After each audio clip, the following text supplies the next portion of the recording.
This is Lisa from Mobile Tech Review, and it's gaming laptop time. The old-fashioned kind, well, the old-fashioned kind updated. The Alienware computer has been, well, synonymous with gaming laptop, hasn't it, for quite some time now. But with the generation that they released in this year, 2015, we have the Alienware 13, the 15, and the 17, otherwise known as the 17R2, with a kind of new, more modern design, and they've made them a bit slimmer and lighter. This is still a beefy gaming laptop. This is a 15.6-inch Alienware 15, and it does weigh 7 pounds. So this is not an Ultrabook. It's not trying to be an Ultrabook, but it's not the brick that it once was. Another change is Alienware used to be synonymous with wildly expensive. Some of you might even remember back when they had financing plans. I mean, because they were like $5,000, $6,000 once you started to trick them out. Now you can get a nice one for just under $2,000. I mean, a really nicely configured one. And we're going to look at the closer to a topper end configuration here. And this is an interesting one because this has the new 4K display on it, and it is a stunning display. Obviously designed for people who are using pro apps and need color fidelity because it measures a stunning 99% of Adobe RGB, not just sRGB, but Adobe RGB. So, good set of graphics in here, full quad-core CPUs. We're still at 4th generation. My guess is Dell will probably just wait it out until the Skylake 6th generation processors available. My guess would be early 2016 for those Skylake laptops. Who knows? It's looking that way right now. Don't know for sure. Anyway, we're going to look at this one right now. So here it is, the gaming beast and also the pro apps beast, as we've come to call them. Those machines that are really good for Adobe products like Premiere, Photoshop, Illustrator, all those sorts of things, and for some CAD work as well. This is the 2015 Alienware 15 with a 15.6-inch display and a redesigned chassis. It's gotten slimmer, it's gotten lighter. It's still a beastly laptop, though, with a in-your-face kind of gaming design that's very modern. This looks like it could be the panel on a spaceship or something like that, doesn't it? That's the idea always with the Alienware. Of course, you got the alien head over here, the curves on the bottom. It looks pretty darn cool. This is the hinge on the back here. Just over 1 1/3 inches thick, 1.34 inches thick. So we have our big exhaust grills right over here, as you would expect. Something new on the back besides the full-size HDMI and the display port, which are certainly welcome here for your higher resolution output, multiple monitor support. We have the port for the graphics amplifier. Graphics amplifier is a shoebox-sized device that you can put a desktop graphics card in. It also has USB 3.0 ports on it, so it takes your standard PCI double-wide full-length graphics card, anything from an NVIDIA GeForce 600 and up. So if you want to put a 970 or 980 in there, you can do that, or AMD Radeon R9, whatever. So you can actually get desktop-level graphics going on here. We'll talk about that a bit later. Honestly, I think the graphics amplifier, which is a street price of about $199, is really geared more towards the Alienware 13, because this series is available in 13, 15, and 17-inch sizes. Of course, there's also the old 14 that you could use it with. Anyway, that amplifier is $199, does not include the card, but it has the power supply, the connectors, everything that you need in there. You buy whatever card you want and you stick it in there, and then you connect it. Obviously, that's more useful when you're gaming at home or doing any kind of intensive graphics work, but really, I can already play Battlefield 4 on ultra settings here at just close to 2K resolution, so I'm not so sure that it's needed, but it's more for future-proofing, and that's an interesting topic right there, because gaming laptops tend to go out of date, well, quickly, and there's not so much you can do about it. And here's one change in Alienwares. The Alienwares of old were one of the few laptops that had socketed CPUs and a graphics card you could actually replace if you were handy and knew how to open the machine up, all that sort of thing. So Alienware in this slimming down has switched to using the soldered on, permanently installed GPU and CPU. So some of you who are old fans of Alienware are probably really bummed by that, I know. But this is their solution. The external, more accessible to everybody. You don't have to know how to open up your machine and try to source one of those proprietary graphics cards to put in your Alienware machine. You just do it through that.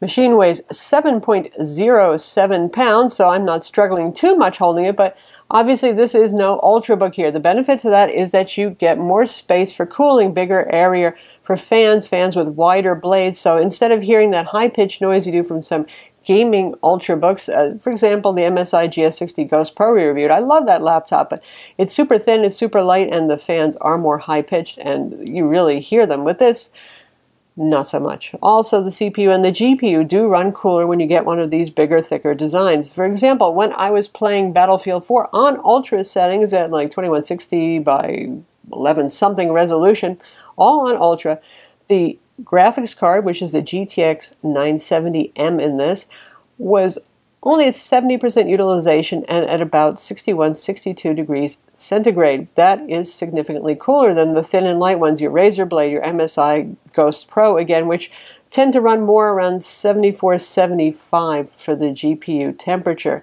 CPU temperatures on this also pretty good. They never went above 60 even when gaming. So there's the reasons why some people still like the big, thick models. Ports, that's where your power supply goes.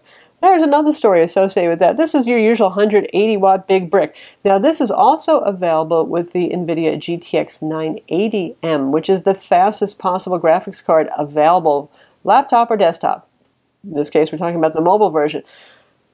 Honestly, that's a $350 upgrade, and I think it's kind of overpriced. But getting the very top graphics card is always a very expensive proposition. You get about 20% more performance, sometimes a little bit more compared to the 970M, but it uses a lot more power. Now, some users got the 980M model, and they've been saying their 180 watt power supply isn't sufficient.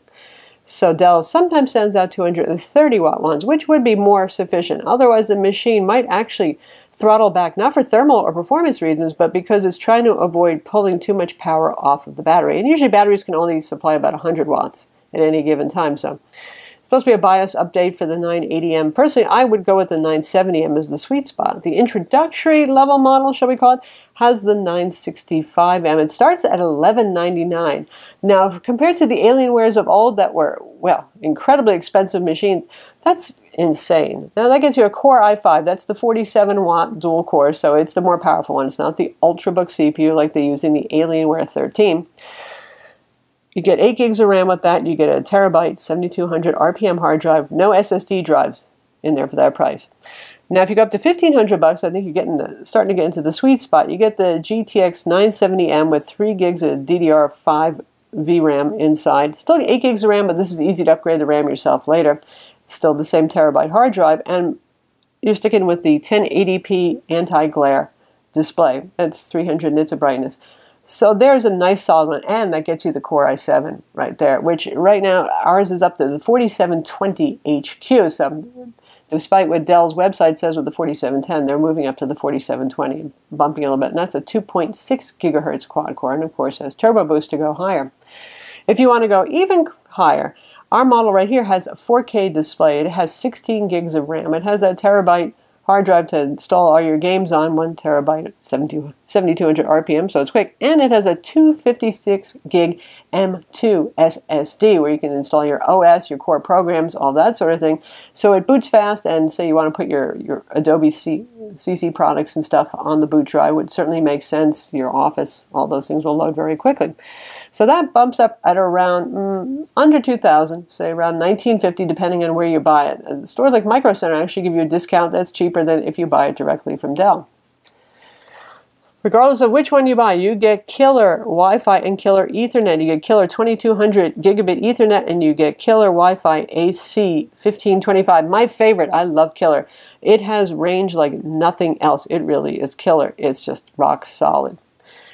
There is no optical drive on this, another concession to smallifying it, even though some competitors still managed to fit an optical and drive in here. But what Dell did is put a much bigger battery in here. We'll discuss that later. And I think a lot of people would prefer battery life, especially now that most games that you're going to install, you're getting from Steam or Origin or Uplay or something like that. Anyway, right there we have 2 USB 3.0 ports. We have a separate mic and headphone jack for those high-end gaming headsets. They're actually separated.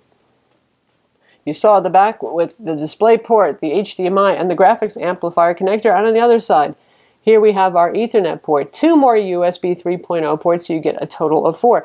This is your SD card slot. It has a blank that I just shot across the room to keep things nice and tidy. The battery is no longer removable. Now, even Asus is doing this, like with their G751, which is a 17-inch gamer.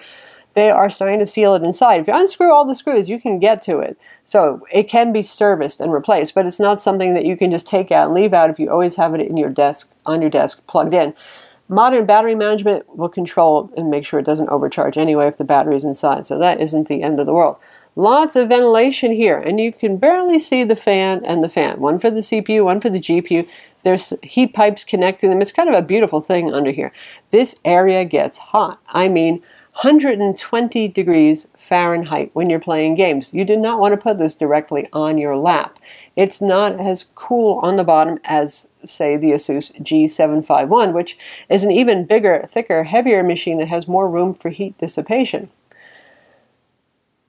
This door right here is where you can access your internals. 2 RAM slots in here. You have your 2.5-inch drive bay, and you have your M.2 slot inside. So this part is pretty easy to access, which is nice. Say compared to MSI, we got to take off the whole bottom, remove the tamper-proof sticker, so you feel like, uh-oh, you might be in trouble, even though you won't be as long as you don't screw things up, just to get to some of the internals.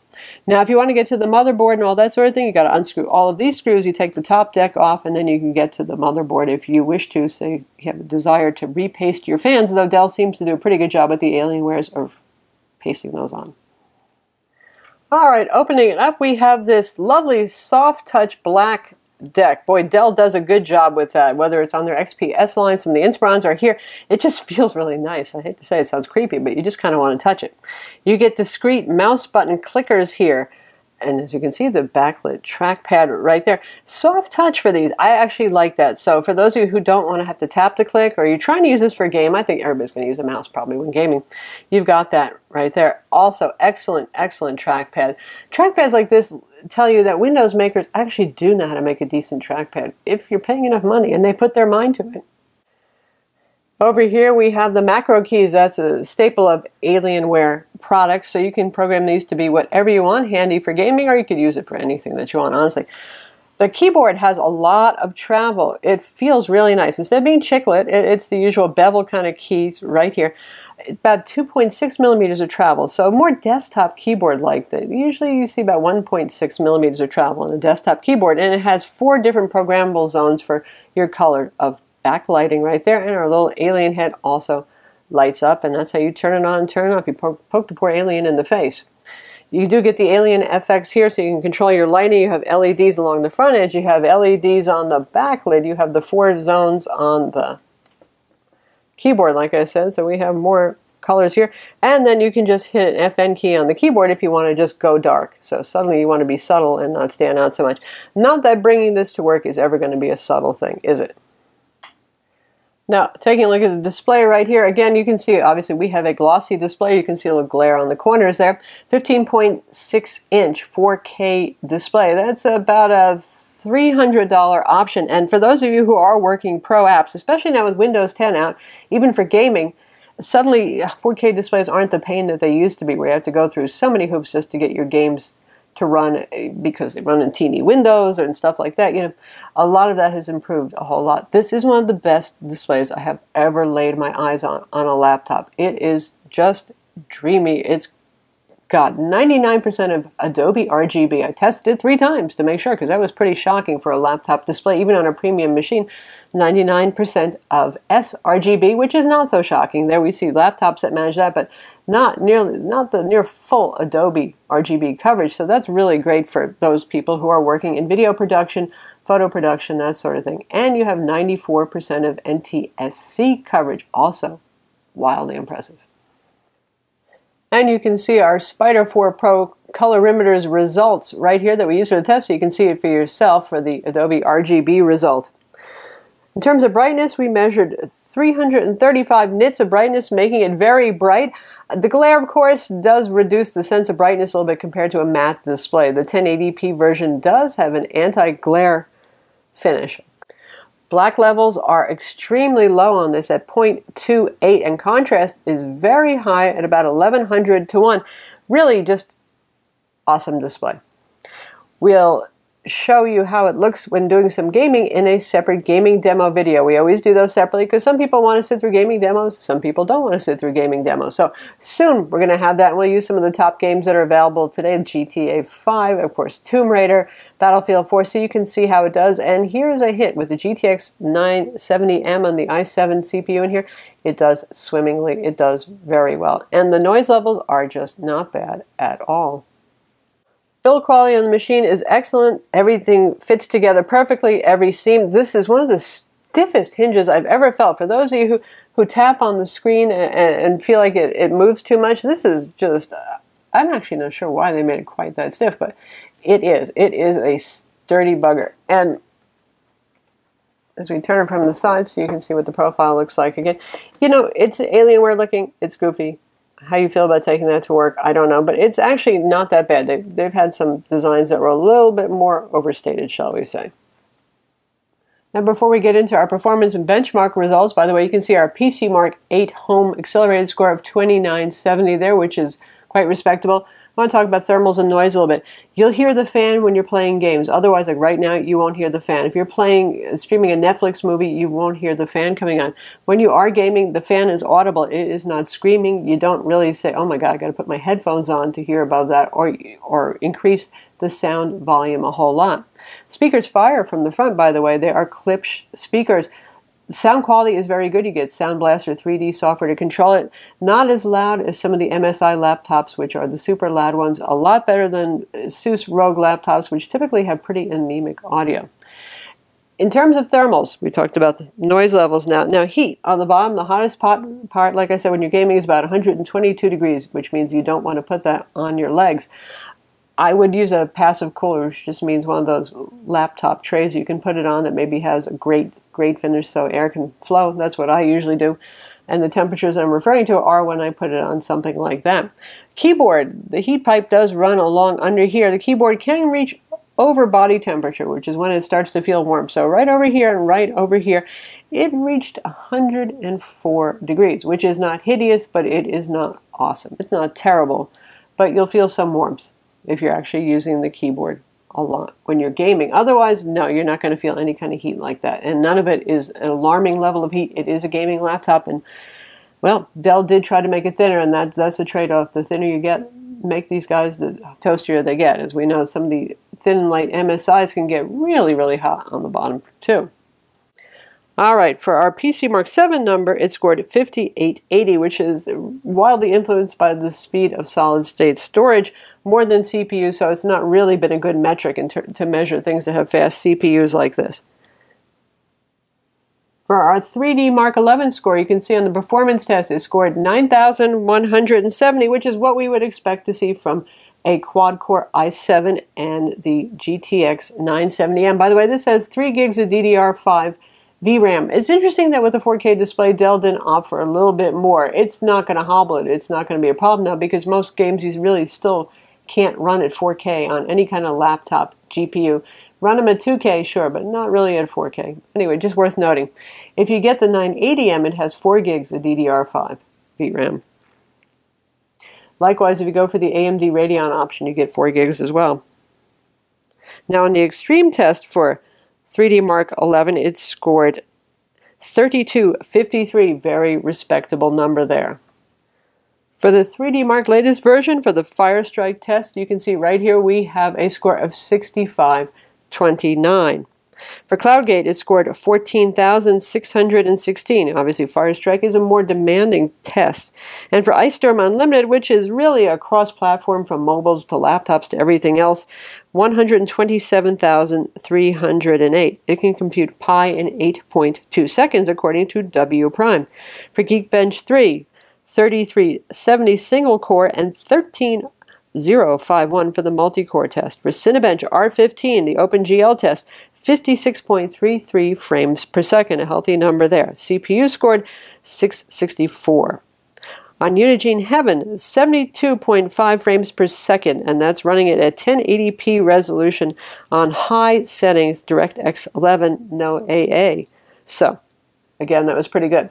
That got the GPU hotter than anything else we did in the way of gaming, and it reached 72 degrees, which is still a very safe temperature. Pretty impressive, again, for the thermals on this.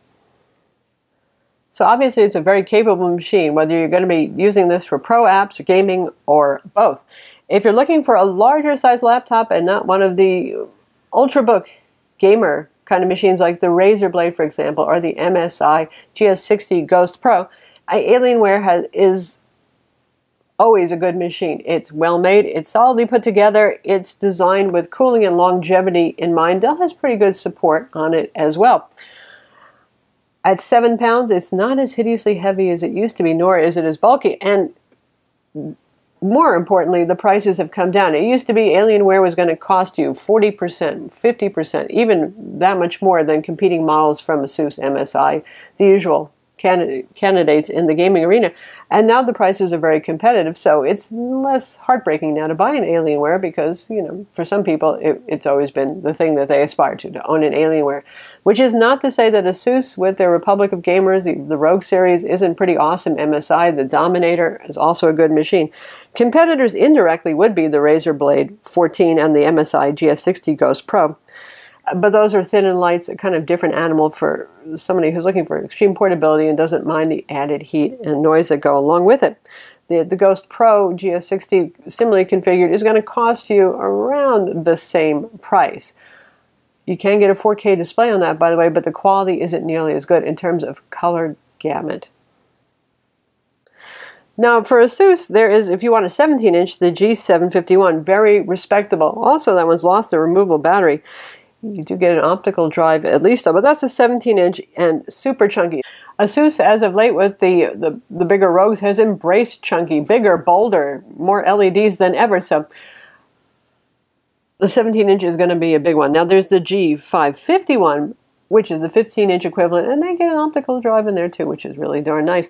That only has the GTX 960M, though, which isn't a bad choice, but it's a bit less future-proof and a bit less powerful. You can run a lot of games on high settings, not on ultra settings. Some games are going to be medium.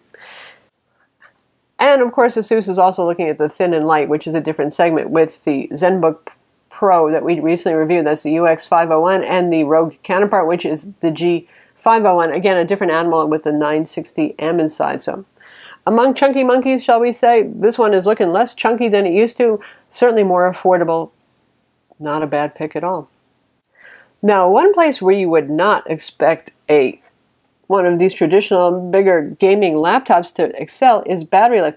Typically, a lot of gaming laptops run somewhere, or, well, if you're gaming, maybe from less than an hour to an hour and a half, and otherwise around 3 hours. Even the MSI Ghost Pro, the ZenBook Pro UX501, and the G501, they do not have super good run times. You're looking at 3 hours or 4 hours. The really big laptops, 2 hours, 2.5 hours often. Even if they're using NVIDIA Optos, which means they can switch to integrated graphics, which this supports, so it can switch to integrated graphics. Now, part of the reason this has good battery life is because it has a humongous battery. So I think a lot of people would take that and give up the optical drive. It gives them more room. It's 8-cell, 92 watt-hour battery. But beyond that, I really don't know how Dell did it, but they claim like 6.5 hours on battery. Now, granted, we have the 4K display. They're quoting for the 1080p display. The 4K display will use some more power, though this panel is made by Sharp, and it may be an IGZO, which is pretty power frugal. Anyway, I have managed 5 to 6 hours on this easily without really getting aggressive with power management. That's with brightness set at 50%, which is pretty darn bright because this is a bright display. Sometimes too bright, in fact, for use at night in your average living room. With Wi-Fi on and active, doing mixed productivity work and streaming some videos in there, it's really uncanny, actually, for this kind of gaming laptop to get that sort of battery life. So that certainly stands in favor of the Dell Alienware 15. And again, don't forget that we're going to have a separate gaming video so you can hear the speakers in action, you can see what the display looks like, the whole experience, and you can hear the fan for yourself. So that's the 2015 Alienware 15. Available now. It's been out for a couple of months. Again, this is the latest iteration with the 4720 HQ CPU inside. And as always, you got your NVIDIA and AMD graphics options, the graphics amplifier too for external graphics. Anyway, It's slimmed down, it's gotten lighter, it's still a beefy machine, but like I said, you get all the benefits of that, which means that this is not going to run as hot internally, your CPU and your GPU. The display, the 4K display on is absolutely stunning, perfect for you pro apps users. So the slim and light laptops are nice, but there's also a place still for these more beastly models. I'm Lisa from Mobile Tech Review. Be sure to visit our website for the full written review. Check out our other gaming laptops on our channel and subscribe too.